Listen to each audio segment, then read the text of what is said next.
find yourself constantly checking your phone to see if he's gonna text you back, or maybe you're just simply tired of in every single relationship you're in, you lose yourself and you don't remember who you are, and even some of y'all are even losing your friends. Now, if you're nodding along and you're like, sis, you are speaking directly to me, don't worry, I got you in today's video. This is your personal guide to finding freedom, peace, and yes, even deeper connection. So if you're ready to transform your dating life and just your overall well-being, stay tuned for the rest of this video. And the most important tip is at the very end. So you may be hearing this word a lot, detach.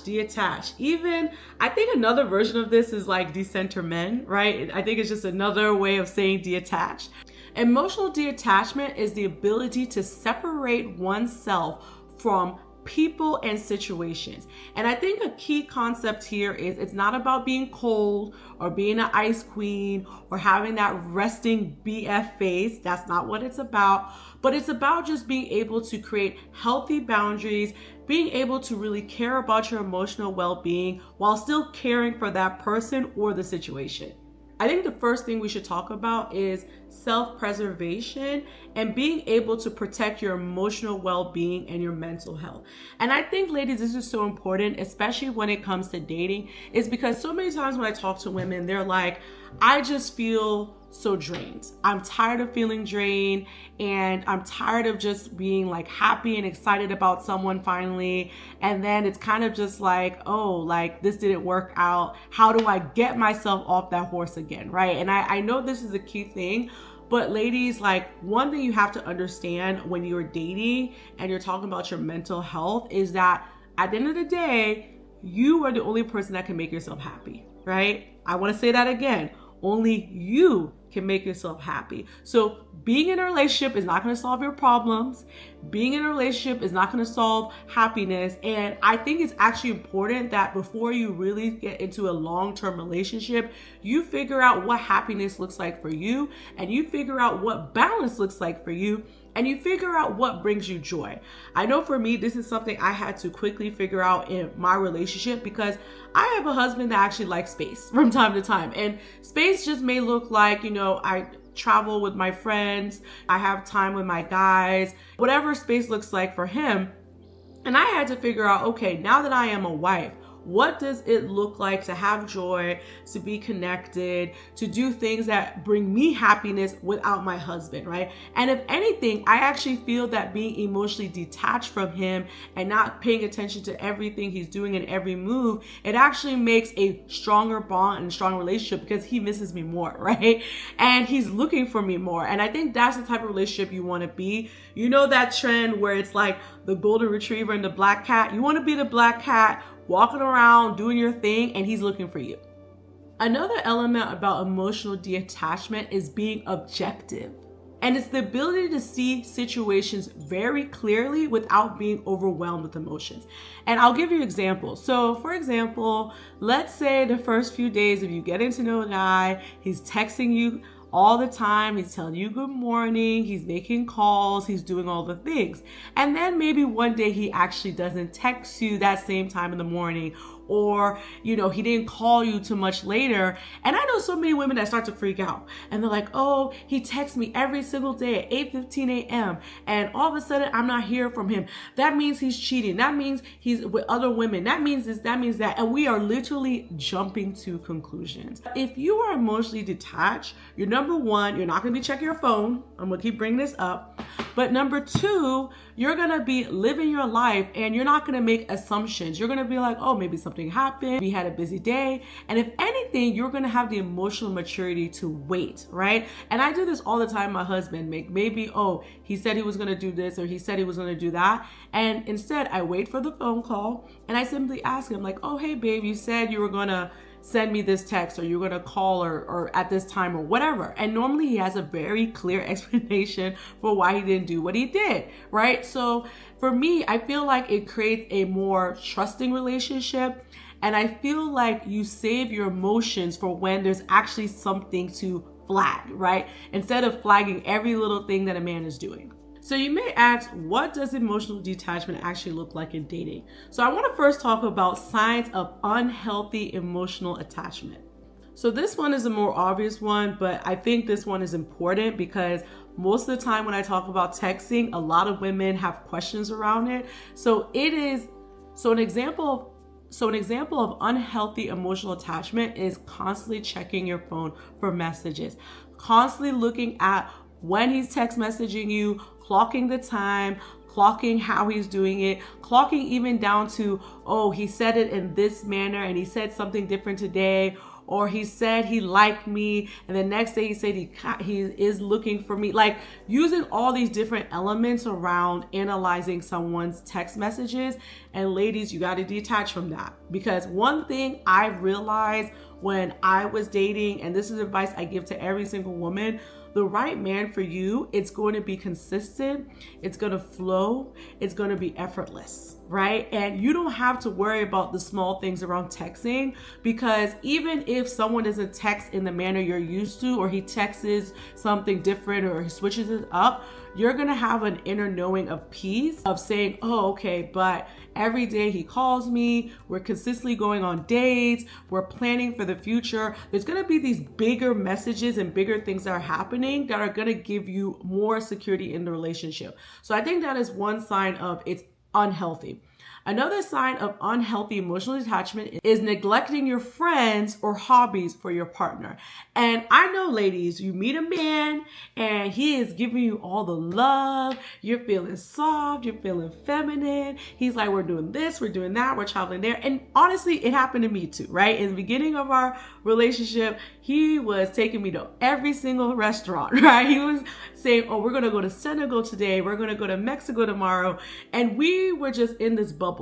But ladies, this is the truth, right? Now that I'm married, we have to create clear boundaries around still maintaining your friendships, still maintaining your hobbies. And I say this as a woman who talks a lot about the importance of femininity. It's so important you maintain your friends, ladies. It's so important you have safe spaces to talk about things that only a woman is going to understand. And I personally feel that every woman needs a friend or two to pour into her, right? And I think it's not something you're going to get it from a man. You know, nothing beats a beautiful women friendship. Nothing beats it in the world. So I think that's one sign, is that all of a sudden you ditch all your friends and the only friend you have is your man. And don't be bragging about it. I see some ladies on Twitter and Threads, they be bragging that my man is my everything. My man is my best friend. I have no other friends outside of my husband. That's not a flex, okay? You actually want to have a life outside of your man. Another thing is your hobbies. I know for me, you know, working out so important, and dancing, and sometimes I still do solo dates. Sometimes I love just literally going out to a new restaurant, especially because I know my husband doesn't like Italian food or some other types of foods, and go by myself. And I'll give a perfect example. When I was in Portugal, my husband went and spent time with his mentor. I didn't start pitying and saying, oh, like, I need to go with you, or I need to be right next to you. I said, oh, great. So I got to explore listening on my own. I went shopping, I walked around, I took beautiful pictures, and then I went to this amazing Italian restaurant and had the best tiramisu. So ladies, it's so important that even in a relationship, you have your own life, your hobbies, and if anything, I personally believe that when you do this, your husband or partner or boyfriend or whoever is gonna actually find you way more attractive when you have your own life outside of him. Let's talk about the benefits of emotional detachment. So I think number one, you're gonna be more clear with your decisions, and you're gonna be level-headed. And I think if anything, you're gonna be able to really listen to your gut. And I always talk about the importance of femininity and intuition. And I personally think this is a superpower that women have. And I feel like when you are so emotionally tied into someone, you're not able to see red flags clearly. Maybe your gut is telling you something's off with the person or something's off with the situation. And because you're so emotionally tied in that person, you don't see it. And I'll give a perfect example. I had a friend who I recently connected with, and she was essentially saying she broke up with this man she was with. And when she started going through all the red flags that she saw, I said, wait, you saw these red flags for months? And didn't say anything, or didn't think that maybe this was time to slow down, or maybe this wasn't the right relationship? And she kept going, right? And I felt like, for her, she said to herself, like, I really wanted this to work. And that is you not overriding. You're using your emotion of like, I have this feeling, or I really want this to be the one, instead of listening to your gut telling you, this is not it, sis. So I think that one of the benefits is being able to think clearly and really just listen to your gut and just know that you're moving with a different type of energy when you're connected with men. Now, the second benefit of emotional detachment is it reduces anxiety and it also increases your confidence, right? When you are not attached to the outcome and you're like, look, if it works, cool. If it doesn't work, cool, because I know there is someone out there for me, right? I know that the right person is going to be connected, and I know I deserve a loving, beautiful relationship. When all those things happen and you move like that, men feel it too. Men can feel desperation, ladies, okay? I remember, I'll never forget, there was a guy I was dating and I was so into him and I was like, oh, this is it. And he's my everything. And the whole thing scattered, okay? It ended really bad. And at the end, he was like, I just felt like you were so desperate to be married. I just felt it. And what was interesting was in my head, I was like, well, I didn't communicate that to you. I didn't communicate that I was looking for marriage or wedding with you, but he felt the energy. He felt that inner side of me screaming that, oh, you better put a ring on it. And it turned him off, And so I felt like when I now was dating my now husband, I had a different approach, right? I remember I went on the first date and I wasn't tied to the outcome. I was literally like, you know what? I get to eat at one of my favorite restaurants. I get to enjoy some company. The conversation's good. If it goes, cool. If it doesn't. And I didn't have an outcome in my head. I wasn't really clear on like what was going to be. All for me, I was just like, you know what? I just want to connect, and whatever it's supposed to be, it will be. So ladies, I feel that when you are emotionally detached from someone, you're not going to have this you're not going to have these butterflies in your stomach. You're not going to be having panic attacks. You're just going to move. You're just going to move in the world differently. And you're also going to exert that energy outside, and people are going to feel it. And if anything, it's going to attract things. When we talk about manifesting and we're talking about, abundance comes from a place of being abundant, right? So you can't be having a scarcity mindset and literally every type of man you attach to, you're like, oh, this better be it. Let it go, sis. Let it go and let it flow.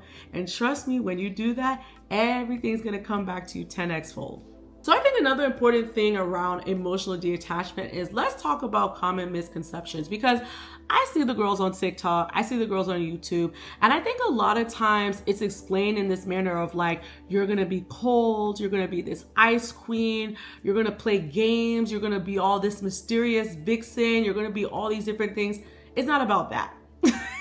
So I want you to drop all that, because you're still going to care about the person. You're still going to care about the situation. You shouldn't be aloof, and you shouldn't be in the business of playing games with people.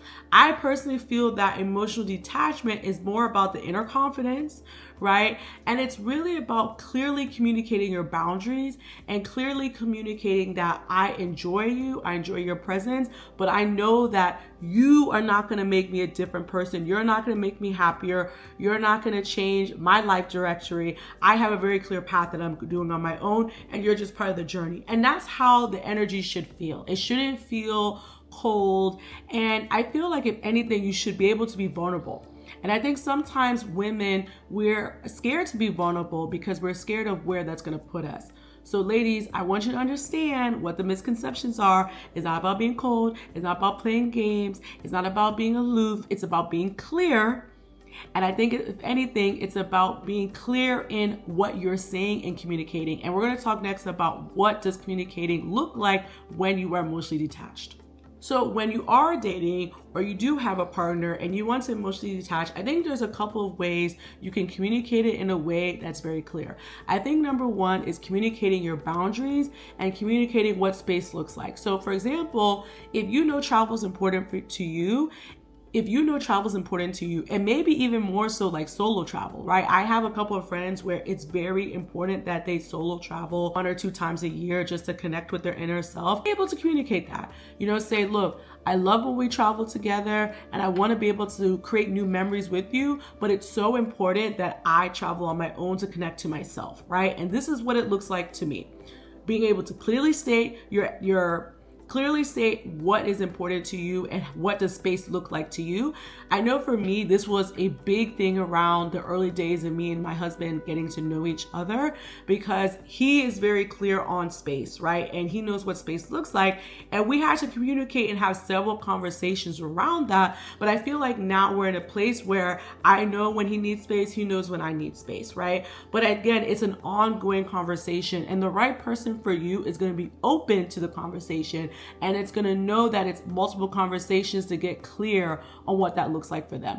The second thing that I think is so important when it comes to communication is being able to express your feelings without expectations. So again, I feel this way about something. I feel that way about something, but you shouldn't expect it, right? Because at the end of the day, all you can do is hope that the person is going to rise to the occasion.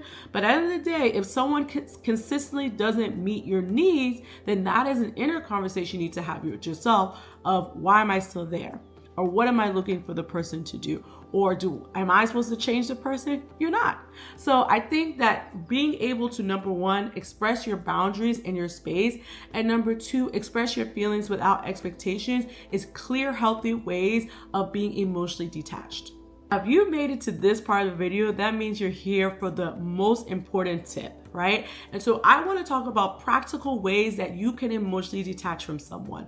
So number one is creating a system of mindfulness. Now, mindfulness looks like different things for different people.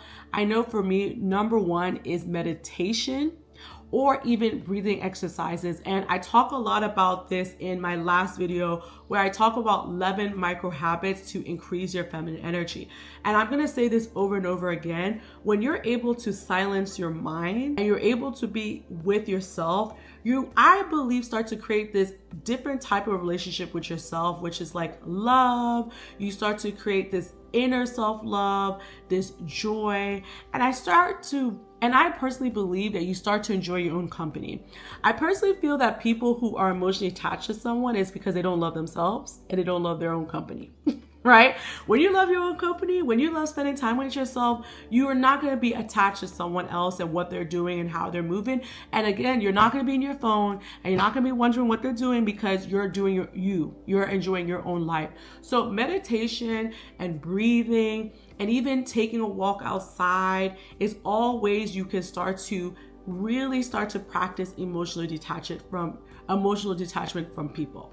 So the last practical way you can practice emotional detachment, I think one of the most important ways, is called the observer technique. So this is what you do when you're triggered by something and you want to react. This is a chance just to slow down and really evaluate your emotions. Let's say you are on a date and the guy says something that, immediately you want to like flare up, or you want to say something and you want to be like, oh no, whatever, right?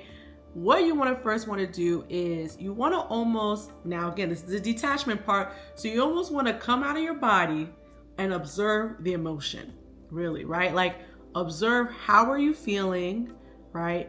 Think about it with no judgment and really start to reflect, okay, how do I actually feel about this situation? And it's always best to do this because it will make you slow down. And I personally believe that making decisions when you are emotionally on a high is not the best time. So you literally are gonna like come out of your body and almost reflect on, okay, how do I actually feel about this situation? How do I feel in my body? What is my intuition saying? Is there a reason why I'm being triggered by this? Is there some childhood trauma? Is there something that's happened in the past? Is this triggering an issue I haven't dealt with? Is this triggering an issue from a former relationship? Like really just to explore all your emotions and ask yourself, okay, how do I actually feel about this situation?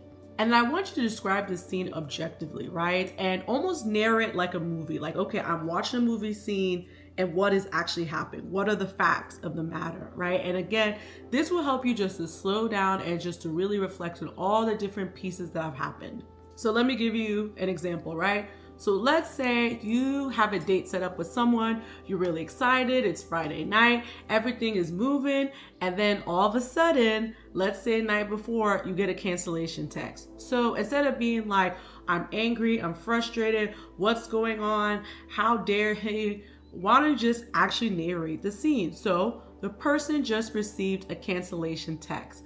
The person was really excited to go on this date.